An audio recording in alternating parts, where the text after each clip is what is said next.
In this video, we're going to revise types of triangles.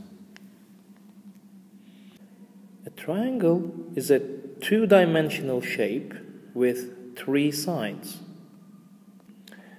It has three angles, as shown, and it has three sides, so we're talking about side lengths here.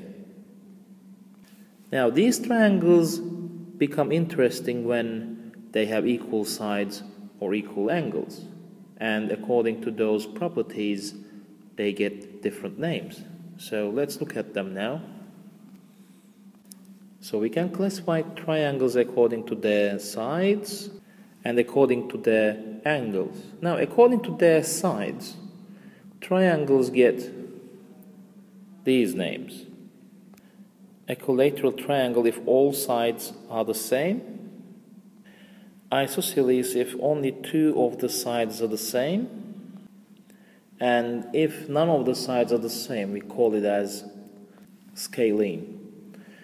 And according to angles, we know that we have acute angles, obtuse angles, and right angles, so we're going to use these in our definitions. So we have acute angle triangles, and then we have right angle triangles. This is angled, of course, right angled, and obtuse angled. Now,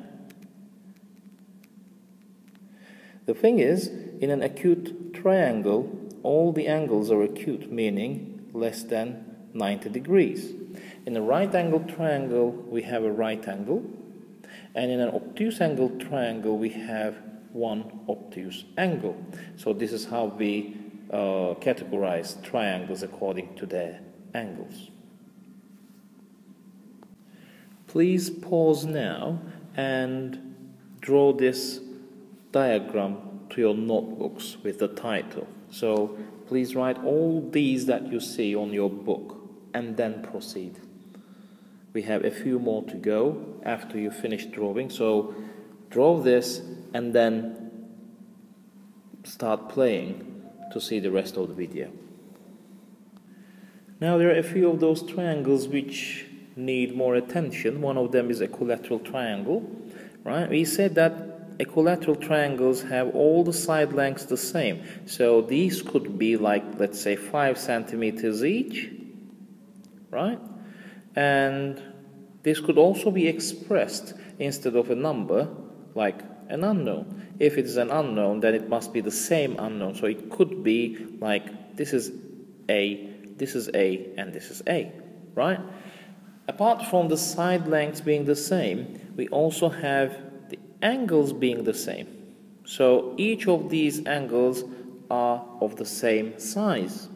And we know that the sum of angles in a triangle, right, this is 180 degrees. So if I have three of the same size angles, let's say x, x, x, so I have 3x, right, 3 times x. So this means basically if I divide 180 by 3, I can find the size of one angle in an equilateral triangle. So in an equilateral triangle, it's always that the size of an angle is 60 degrees. So we can say that in an equilateral triangle, all sides are equal and all angles are equal, and what's more, they are each 60 degrees. In an isosceles triangle, we have only two of the sides of the same length. So we can call these like, M and M, and the base, that's what we call the third side, must be something else. Let's say this is N, right? And generally, the side which is at the bottom is called as the base, right? So we have the two side lengths being the same, one of them different, right? And this also brings that we have two angles the same. These are the base angles. Let's write it down. This is called as base angle, right? And we have the angle at the top different. Right? So in an isosceles triangle, we have two sides equal and two angles equal. So this is very important. Now there are worksheets for you to do, and after this video please work on those worksheets and submit your answers online. Thank you.